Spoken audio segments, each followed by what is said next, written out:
I had this with a client yesterday, right? They lost a customer because they've now adopted this type of thing where every Tuesday morning, I think they do it at 11 a.m. till 12, they do this type of workshop, right?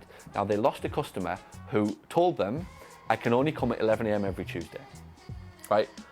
And the staff used it against them. And every one of the staff were like, well, the customers don't like the fact that we do this workshop, aka I can't be asked to do this, right? That's what the staff are saying.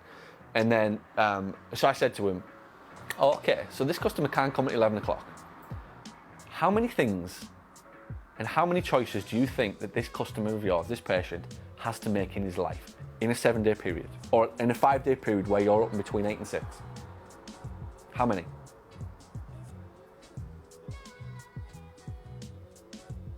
Okay, put it in your own mouth. How many decisions do you have to make between 8 and 6 all week? How many places potentially or things that you could do or places you could go, places you could be, decisions you could make? A lot. A lot. A serious amount. In anything. If you look at your life across the course of a week, how many things do you have to prioritise, put into place, determine what's important to you? All right, determine what's important, what you're going to get value out of, what's important to your life, what difference that decision is going to make to your life across the course of a week. A lot. Double figures. Like, in fact, like 10 times double figures. Every single day you're prioritising. So here's what I said to my guy yesterday. Doesn't it worry you that you're back of the queue? Doesn't it worry you that you're back of the queue?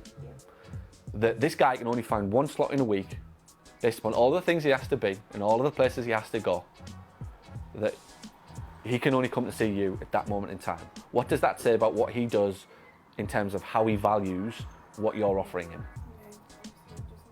Bad.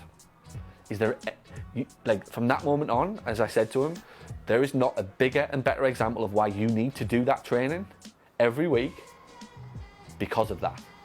And in spite of that, that's not the reason that you don't do it, that's the reason you continue to do the staff training. Because somewhere along the line, that's a symptom. That's not a problem. A symptom. If I've got a patient who says, I'm only coming at 11 o'clock and if you can't fit me in at 11, I'm going elsewhere, that's a symptom of a problem in my business. Not the problem, the symptom. The problem is that the physio hasn't aligned his values well enough. The physio hasn't spoken to him in a way that he sees the true value of what a physical therapist does. The receptionist didn't connect with him and engage with him so much that he will move heaven and earth to sit on that couch and have that cup of coffee and be greeted to so personally and so specific and so engaging that nobody else in his week does. Make sense? Yeah. That's the difference. So when they come up with that bullshit, that's the symptom. That's the difference in a business. When they come out with all this type of whatever, it's let's look behind it and go, okay, let's face up to the real problem. Because if we have a customer who only wants to come at 11 o'clock every week and he's prepared to go and get his hair cut, he's going to sit in King John's, he's going to go for a walk, he's going to do all this other stuff over and above coming to see me at potentially 5 other times of the week, he doesn't value what I do. And if he doesn't value what I do, somebody hasn't done their job properly. Right now I can excuse that clinic because they haven't been training, they haven't been connecting, they haven't been talking about how they can connect and communicate. They've been doing the run of the mill, there's your appointment, we'll see you on Thursday, we'll give you a massage and we'll give you some exercises, see you next week.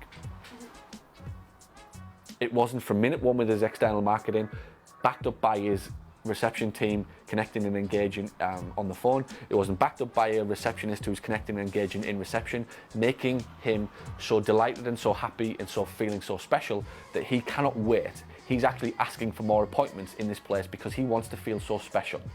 Not that he wants to get physical therapy, it's that he wants Jess, that girl who knows everything about him, knows what he loves, knows the coffee that he enjoys, knows all about his grandkids, knows all about the places that he goes, knows all about his favourite soccer team, knows all about what he loves to do when it rains or when it's sunny or whatever it'll be.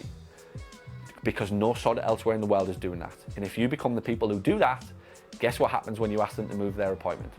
It's not a problem. Somebody else gets bumped off. Yeah.